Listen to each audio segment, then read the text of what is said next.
final presentation for this panel is a presenter that I think is absolutely amazing, and I love seeing them present. So I'm very excited to introduce them. Hopefully this is the right order. This is the right person because I just have the link up, but I believe our next speaker is going to be Marisol or Sol Perez Pelayo. I hope I'm correct. Was born and they were born in Guadalajara, Mexico, and currently reside in Belgium.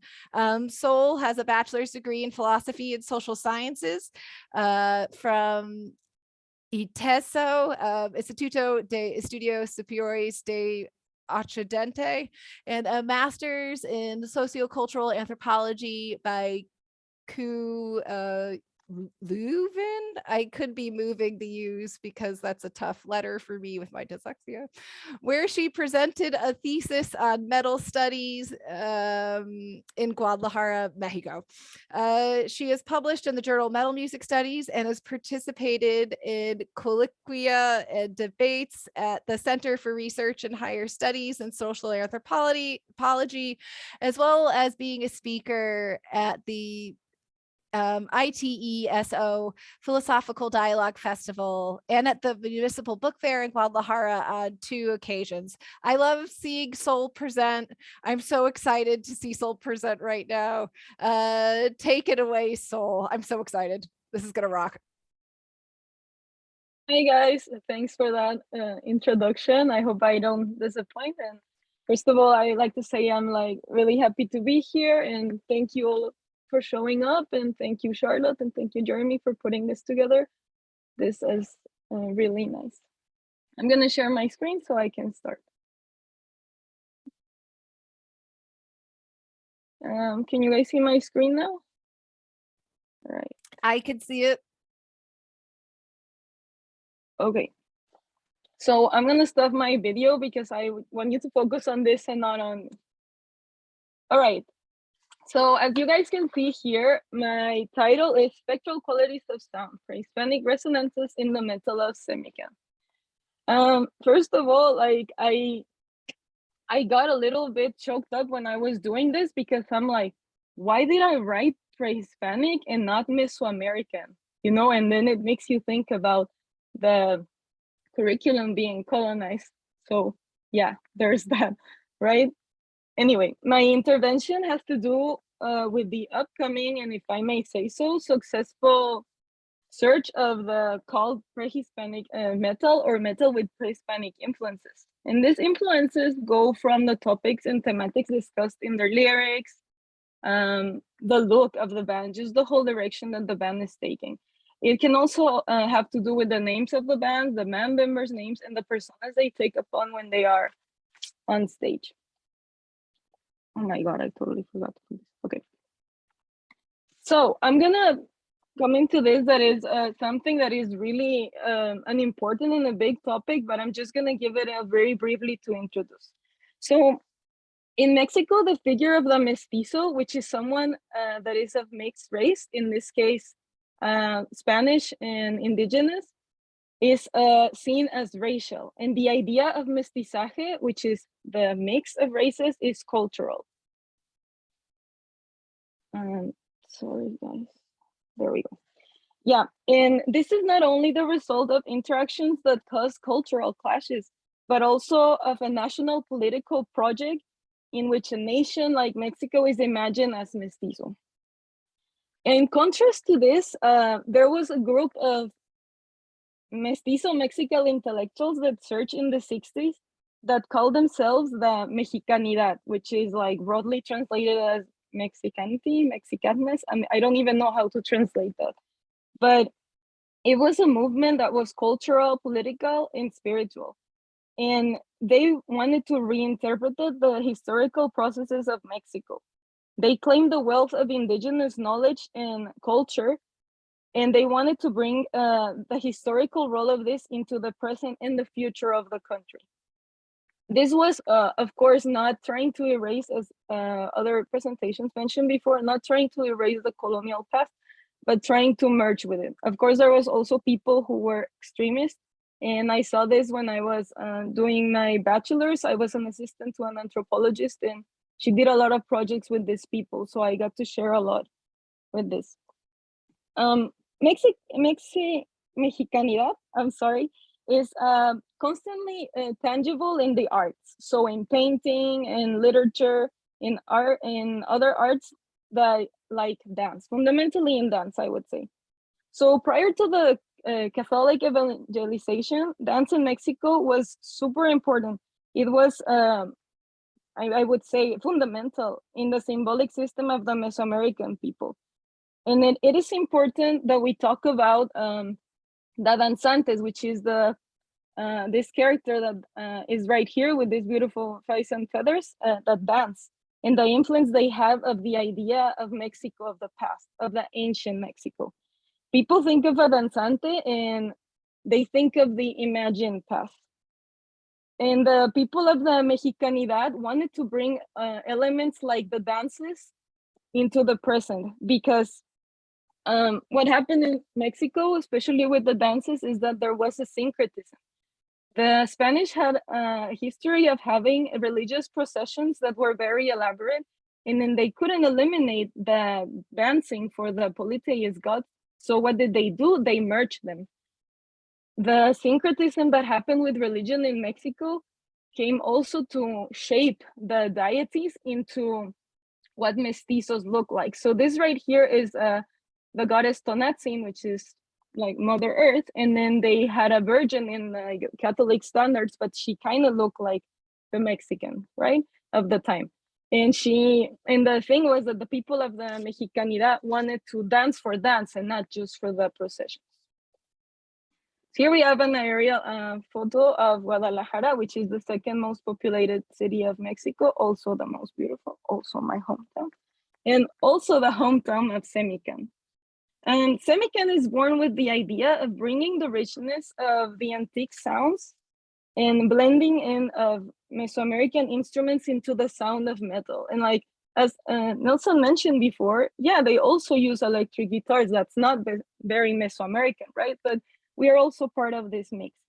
Semican has been labeled in many different ways: Aztec death metal, pre-Hispanic metal, Aztec metal, etc. Why do I mention this? Because when I wrote an article about them, I said they were Aztec death metal, and I had so much backlash. Like, there was this guy who was badgering at me like, oh, that's not death metal, you don't know your metal. And you know how we can get sometimes, some people. And so the important thing that I learned is that labeling comes from certain points of view and different approximations that sometimes don't always do justice to the sound of a band. This is a picture of Semican backstage, and Semican means the duality of life and death in the Nahuatl Mexican language. This duality was what dominated the cosmology and the mythology of many Mesoamerican civilizations, and certainly that inspired Semican to form a group about it. Semican tries to reunite metal music with the sounds of an ancient and imagined reality in Mexico. I say it's imagined because a lot of it sometimes fall into this romanticized idea of the past. So I wanted to mention the people in Semican. So here we have Mazatecpatl, we have Tecutli, we have Tlipoca, Oceloto, and Yeitochitl. And these are the alienation of Semican is not out of the ordinary. It sounds like a folk band because they have a guitar, a bass, drums, and the wind instruments. But the dark horse here is Xamaneq. Xamaneq is the ritualist. He kind of jokes about it and says, I am kind of like the mascot, but he's actually a very important element because their performance is enhanced to another level with his participation. He's in charge of stabilizing the whole ambience for the band. I also thought it was important that I said their stage names because Xamaneq told me in an interview that their names actually correspond to their birthdays, except Tecutli and Tlipoca, but the rest of them, they come from the calendar, from the tonal. So these names are very significant to them. The variety of songs are focused on the power of nature as a bringing force. here this is still from one of their videos, and this is Mitlantecutli, or the god of the underworld. So he's here with his human skull scepter and his dogs, the Xoloitzcuintlis. And Xoloitzcuintlis were also thought to be the guides for the underworld. They were often sacrificed and buried with their owners because they would take them to the right place. The images and sounds that are merged with metal riffs create this atmosphere. The symbolic performances thrive in an equal merged audience. The relation with the ritualist and the different attires evokes different reactions in the audience. So Xamanek is not always dressed in the same way. He has different attires for different songs that evoke different feelings, and this has an effect on the audience. Yeah, we can see him here. Here he is again as Mitlantecutli, but he wears different elements like feathers, animal skulls, fur. The ornamental fixtures of the band members and their makeup are also, in my opinion, sound producers, because you are face to face with this. You cannot ignore it. Once it's on stage or it's on a live performance, you cannot ignore it. It's there and you have to see it. He can be blowing a conch shell or playing a wind instrument such as a death whistle that we will get to in a bit, or even reciting Nahuatl poetry. And this wraps the whole presentation into a trance that sets the mood. So all of these sounds that wouldn't normally be in a song are immersed into the presentation, and they bring the audience into a different level. In this way, sound works as a medium that channels different kinds of emotions. I talk about spectral sounds because they allude to the idea of sounds coming from a source that cannot be identified. This is the case with the idea of the past. We cannot always see the past. We can see manifestations of the past, but these sounds that come alluding from the past don't have a pinpoint place, is what I mean. So Mexico has this cultural background that is product of a mix of what happened in syncretism in religion, traditions, and even in the spirit. This mix enriched and gave the country a flux identity. We are able to see this still in acculturation and in enculturation. So this is not always a good thing or a bad thing, but it is a real thing, is what I want to say. Of course, there are things that we could work on that could be better, but I am trying to put this in a way that we can see it in the development of the sounds. So Mexican mestizaje is not a finished cultural fact. It remains very dynamic because it still struggles for its definition. And here we have different representations of, this is Mitlantecutli, like the Xamanecas Mitlantecutli. This one is also Mitlantecutli in the Tenochtitlan temple, and this one is in Teotihuacan. This is the Disc of Death.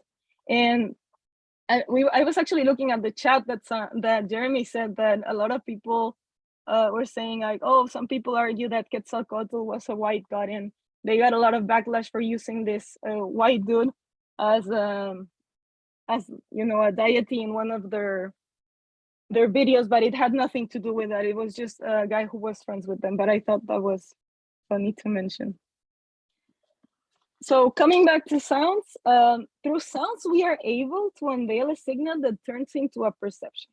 Sounds that come from non-conventional, and like, let me put quotation marks on this, instruments, non-conventional instruments in Semicon's work evoke a presence that is normally absent. Oops. Sorry guys, something came up and it scared me. What was I saying? Oh yeah, a presence that is normally absent. Sounds in Semican emulate power from the unknown. Sounds that they come from deities or nature. And one of the controversial matters of having a band like this that alludes to the past, that has elements from the past, is that they're always getting called on their authenticity.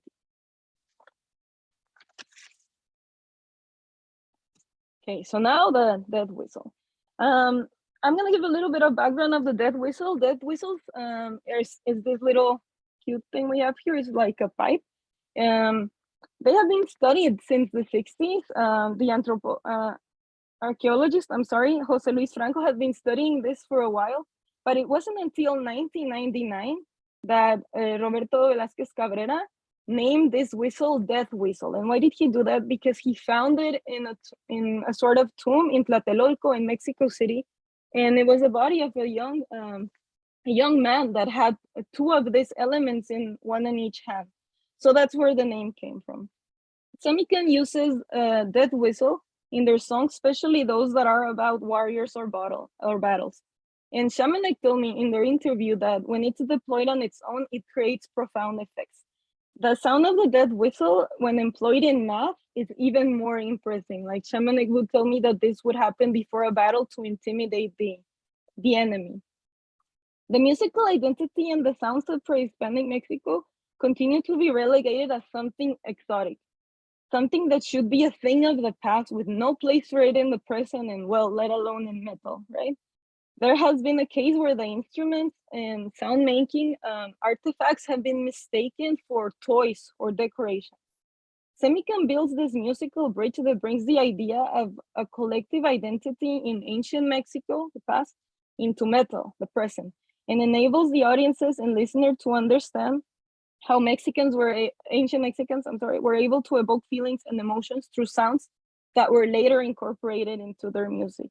And since these sounds are lost in time, to say something, their authenticity is always going to be debated on. So I asked Semican, like, okay, speaking of sounds, some of your songs are in Spanish, and some people would argue like, oh, that's not authentic. And just as mentioned in the presentations before that were great for this, by the way, he told me we're not trying to be purists. We are trying to give the reality of Mexico. The reality of Mexico now is that we speak Spanish. We are a product of this mix. It's not a show for a show, you know, it's trying to portray how this is in the now.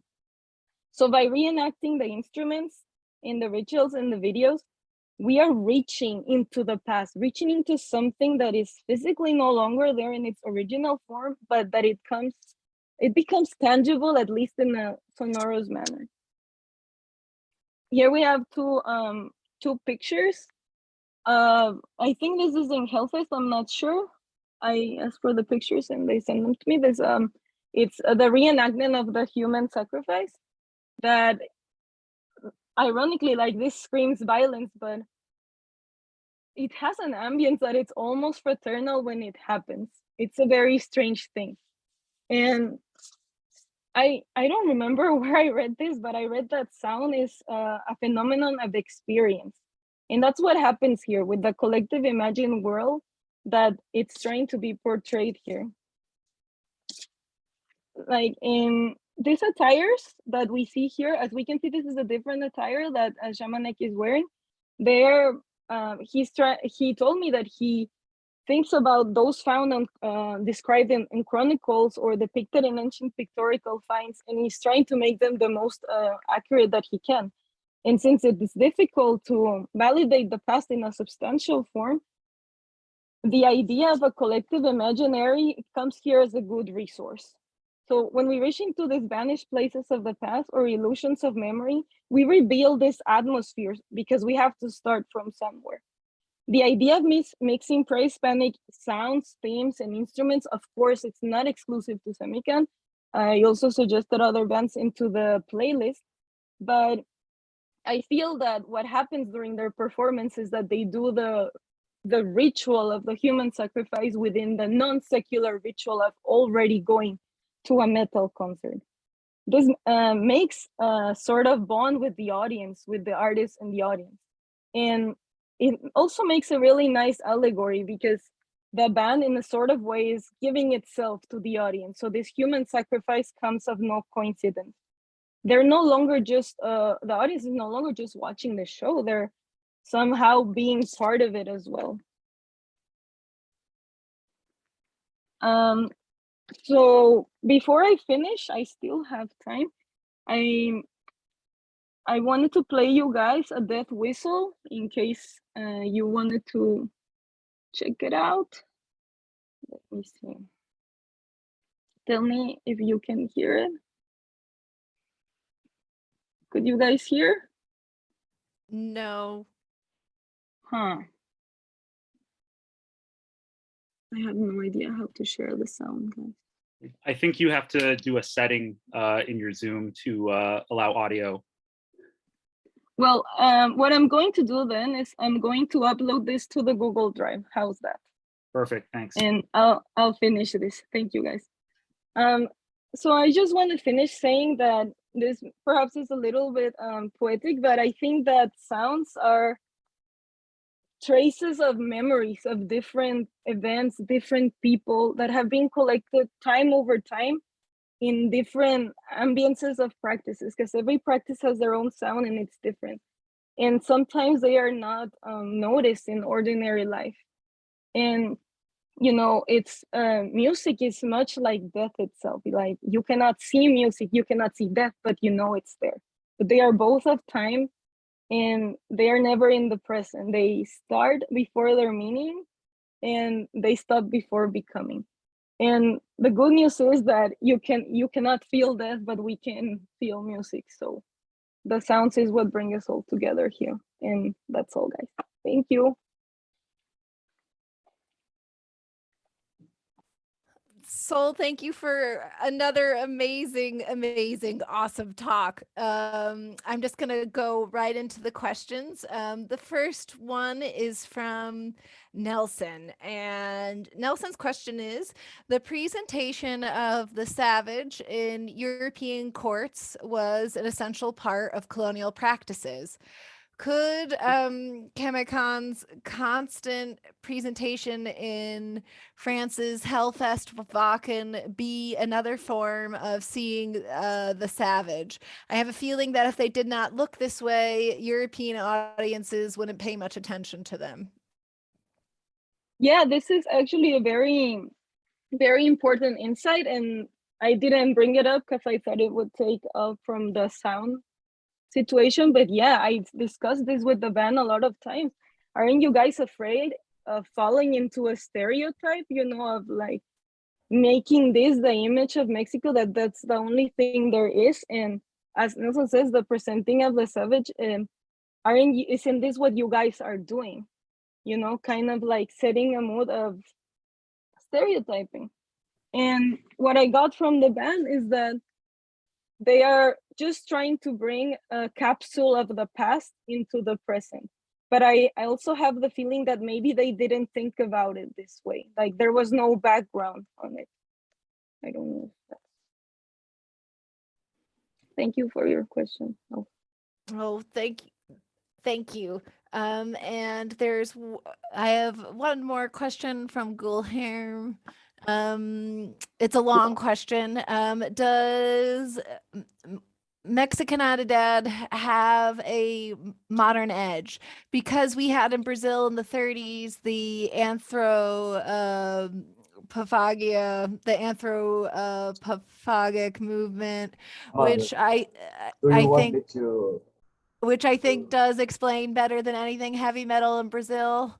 A lot of the bands sing in English. Some incorporate the decolonial discourse, but a lot of them incorporate and appropriate a lot of images and discourses produced elsewhere and use them with a lot of images and discourses usually considered native to Brazil, whatever that means, considering that Brazil is too a product of this mix, re-signifying them, putting these possible conflicts in a suspension, giving space to the birth of truly vibrant cultural products, in my opinion, characteristically not tainted by resentment. So does it have a modern edge? And does it explain anything more culturally than heavy metal in Mexico? I think that's what's being asked. Yeah. I don't know. You wanna? Yeah. I don't. Is that your question? Is that your question? I can Is that your clarify. question? Yeah, because Here in Brazil, we have the, you said that Mexicanidad was construed by the 60s, right? Yeah. Here in Brazil, in the 30s, we had the anthropophagia, the anthropophagic movement. And when you said that the Mexicanidad focused on the mestizaje, I thought how anthropophagia tried to construe a Brazilian nationality, but not a Brazilian nationalism. It was more of a, we are Brazilians, but we are not closed don't we are not closed to the world. On the contrary, we are open to the world, and we will turn everything that comes to Brazil in something Brazilian. And I think that explains a lot heavy metal in Brazil and how heavy metal works in Brazil, because we have bands that, of course, use the colonial discourse a lot, but there are bands that don't even try to do that. They just bring all the influences and mix it up with Brazilian influences, and it's like a political instance, but with the suspension of the political conflict, so that another kind of politics can shine. Does it make sense in the? Yeah, definitely. I see what you're saying, and yeah, that was the reason. The thing is, the Mexicanidad came from the intellectuals that weren't with the project of the government's idea of mestizaje, because yeah, Mexico had this very fixed idea of nationalism up until the 80s. That is a fact, and it was built on an idea that the government tried to put in you, like cultural, but the Mexicanidad wanted to go against that. So I think it's more in line to what they were trying to do in Brazil, in that sense, that they were not trying to, eliminate the past. What happened. And sometimes I feel the government in Mexico, and I'm just gonna go ahead and say, especially the one we have now, they're trying to erase the past without saying why, and they're not making amends with this past, because you cannot erase what happened. You cannot deny that part of you that is also not just Mexican. You have to never forget, but you have to also acknowledge it. That's what I mean. There's not just feeling this guilt all the time, but have some responsibility for that guilt. And I think that that's what the people of the Mexicanidad, or at least the people that I interview, were trying to do. They were not saying like, okay, we cannot just go back to the bubble that many people make you think that was the Aztec Empire, because they were very sanguinary and they were oppressors too, It wasn't all peaches and cream.